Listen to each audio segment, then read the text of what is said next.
Your an audio like an audio your an audio like an audio your an audio like an audio your an audio like an audio your an audio like an audio your an audio like your like your like your like your like your like your like your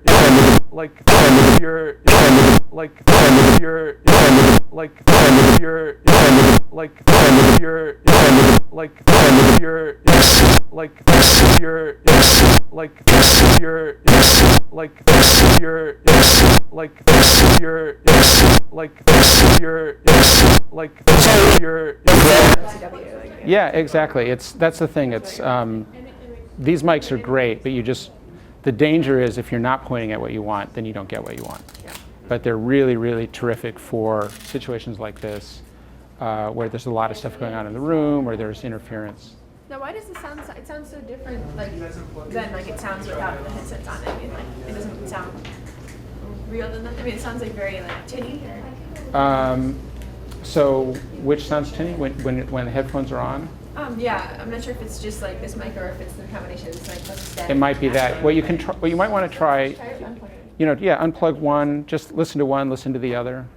Because it just, I mean, it sounds good, but it doesn't sound real. Like, you know what I mean? It sounds Yeah. like someone's talking to a mic. So you might want to take this one. Well, what it could be is that if I'm over here talking and that mic is picking me up too, that's a long way away from me. So that's going to sound much more roomy. There's a lot less, it's not directional. You hear fine on the better of the two? Check 1, 2, 1, 2, 3, 4, 5, 6, 7, Yeah. 8, 9, 10, 11. So that sounds good. It sounds good, but it still doesn't sound like real. You know So, what I mean? let me hear what you mean. I mean, it doesn't sound like I hear now. I'm not sure if it's just my hearing. Check It's 1, not so 2, good. 1, 2. Well, that's because it's mono audio, and I mean our ears are really good. But no, that's check 1, 2, 3, 4, 5, 6, 7, 8. No, I mean It sounds like a good documentary. yeah, it's actually over-modulating when I talk loudly. You can hear that little here you. Yeah. So when I go check 1, 2, 3, 4, you hear that little bzz, bzz, bzz in my voice. That is over-modulation, which is that it's too loud. So what you want to do there is fix it either by going into the camera menu and reducing the level, or going back farther. Further back. Okay. Yeah, check 1, 2, 3, 4, 5. I guess you do sound more. I mean, I sound funny. Yeah, right, exactly. So that's a really big issue in audio recording. If you get that clipping, you can't fix it. It's just that's the way it is. So there's nothing you can do in post-production. So that's a really crucial thing to know about, and that's also what will happen if you set it to the plus 48 volts that Dave was talking about, because then you're basically getting too much signal into the camera, and you're going to get that distortion as well. It's probably the So you want to make sure that headphones and the connection. the two worst things that can happen are that kind of overmodulation, that distortion, to Chris and to that see the if we level can is try to so order. low that you don't hear me at all, and the background just comes up really loudly. So if you're down at minus 30, minus 24, you can bring it up in editing. You can make the level good, but everything else comes up along with it. So then the room Sounds very staticky. it sounds exactly. And then the other bad thing is if I'm too loud. So it's like not too loud, not too soft. Just get it right in the middle in terms of the level. And listen with your ears for problems like overmodulation, interference, like background interference, trucks, other people talking. I mean, if you wanted to do an interview with me, this is a really typical situation in a documentary. You come in and you're doing a documentary on this class, and you say, hey, can you say a few words about the class? And I go, okay, let's do it right now. They're all talking over there. There's a lot of stuff going on. But if I talk to you like this, and you use that microphone, you're still going to get a good level from me, even despite the fact that they're talking. If you put a lavalier on me, and I'm standing, maybe especially even closer there, Dave talking, them talking, all of that gets picked up at the same level as me. And all of a sudden, you can't pick it out, you can't distinguish it, and it becomes really frustrating and difficult in post-production. Make sense? So that's why this is a great microphone to have for documentary, as long as somebody is operating it and paying attention and listening. Not great if you just run into a room, throw it down on a table, or just prop it up somewhere and then go, because everything outside the field doesn't get picked up. Then you may have to raise the level for this, So there you go. second chance. So anyway, so here's the plan for next week. The assignment, the first production assignment, is to shoot a scene in groups. And I think what we're going to do is just for the beginning, since we're all kind of new in this class, we're assigning groups. But in the future, you can of course work with whomever you choose, or alone in many cases. But I think we'll just go with the 3 groups we have here. 1, 2, 3. So each of you can work in these 3 teams that we have set up right now. And the assignment is to shoot a scene. And that there's very, very wide latitude in what that means. It could be a documentary scene of someone making dinner and explaining what they're doing, how they're making their pasta, with insert shots of the cooking that's happening and close-ups of the person talking and wide shots that sort of establish the space, which would be kind of a classic thing. It could be something in a lab if you want to do something science-related.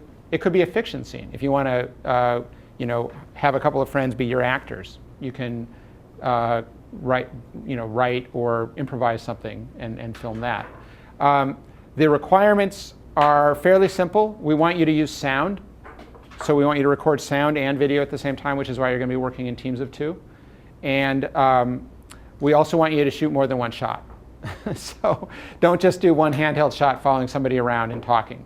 And the reason for that is that we're going to use this material in our lab next week when we do our introduction to editing. So right now, all you have to do is shoot a scene. As I said, it could be very simple, something you can shoot in an hour or 2. So as simple or as ambitious as you want.